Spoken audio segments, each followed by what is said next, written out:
मला हे नाव वाचून मात्र नक्कीच दुःख झालं, कारण त्यांच्याकडनं अशी अपेक्षा मला नक्कीच नव्हती. तर आता ही पूर्ण यादी रुपाली चाकणकरांच्या फोन कॉल्सची आहे, जी त्यांनी इनकमिंग आणि आउटगोईंग खरातांना केले.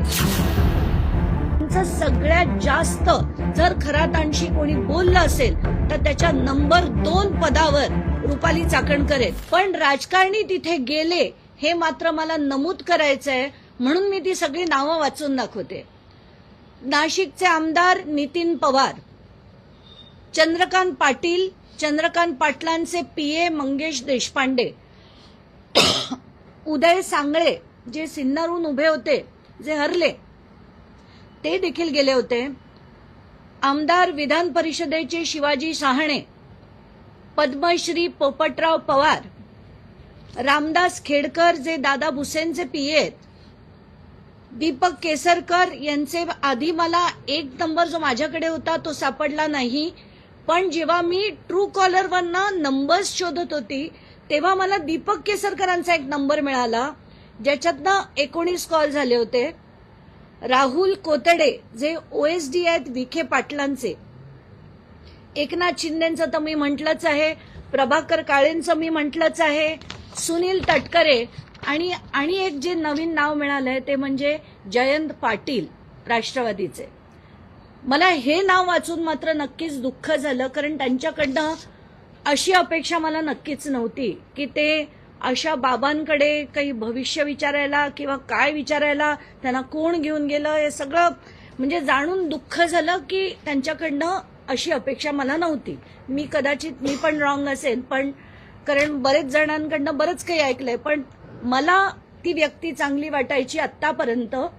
असो, आता चाकणकर कुटुंबातले रुपाली चाकणकर, मुलगा सोहम चाकणकर, प्रतिभा चाकणकर, तन्मय चाकणकर, प्रफुल्ल चाकणकर, संकेत सायकर या सगळ्यांचे कॉल्स या यादीत सापडले. आता रुपाली चाकणकरांनी काल एक फेसबुक पोस्ट लिहिली आणि त्या फेसबुक पोस्टमध्ये त्यांनी लिहिलंय की माझ्यावर जे एक्झॅक्टली धनंजय मुंडे बोलत होते, एक्झॅक्टली तेच शब्द की माझ्यावर मीडिया ट्रायल होते, माझ्या विरुद्ध पुरावा दिला जात नाहीये, माझं अमुक नाहीये, माझं तमुक नाहीये, असं जे विधान त्यांनी काल केलं फेसबुक पोस्ट थ्रू, आणि त्या पण एक्झॅक्टली धनंजय मुंडेंसारख्या सध्या मीडियातनं गायब आहेत. जसे धनंजय मुंडेंवर जेव्हा आरोप झाले ते देखील त्यातनं गायब होते. तर आता ही पूर्ण यादी रुपाली चाकणकरांच्या फोन कॉल्सची आहे, जी त्यांनी इनकमिंग आणि आउटगोईंग खरातांना केले. ही पूर्णच्या पूर्ण यादी मी आता माझ्या मीडियाच्या ग्रुपवर घालते. ह्याच्यात 177 कॉल्स आहेत, त्याच्यात जसं मी आधी म्हटलं कॉल रेकॉर्ड्स 177 आहेत, ज्याच्यात इनकमिंग कॉल 119 आहेत, आउटगोईंग कॉल 58 आहेत, आणि हा डेटा 1 एप्रिल ते 17 मार्च आहे. आणि इंटरेस्टिंगली 17 मार्च पर्यंत अगदी त्यांचा फोन बंद होईपर्यंत रुपाली चाकणकर त्यांच्याशी बोलायच्या, आणि एका दिवशी तर तब्बल 22 मिनिटं गप्पा मारत होते. हे कशाच्या गप्पा होत्या, त्यांना त्यांच्या संस्थानाची बोलणी होती का, आणि त्यांना अजूनही जर वाटत असेल की मी काही चूक केलेलं नाहीये तर परमेश्वरच जाणो. कारण आत्ताच्या घटकेला ही मी जी यादी काढली आहे आणि याच्यात बाकीची जी नावं आहेत त्याची मी चौकशीची मागणी SIT कडे केली आहे. त्याच्यात टोटल जे टॉप 10 फोन नंबर्स आहेत ज्यांनी सगळ्यात जास्त वेळ खरातांशी बोललेत, त्याच्यात पहिल्या नंबरवर त्यांची मुलगी आहे, मी समजू शकते. दुसऱ्या नंबरवर रुपाली चाकणकर आहेत, 33,727 सेकंद ह्या त्यांच्याशी बोलल्या.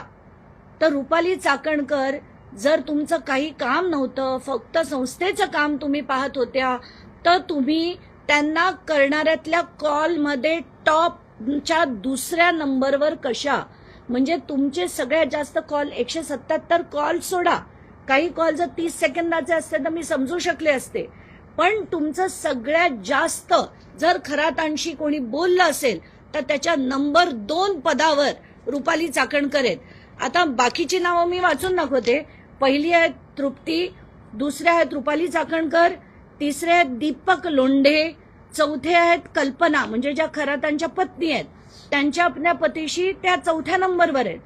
पण 2nd नंबरवर रुपाली चाकणकर, 3ऱ्या नंबरवर दीपक लोंढे आणि एक महत्वाचं नाव आहे, त्याच्याबद्दल मी सगळं बोलणार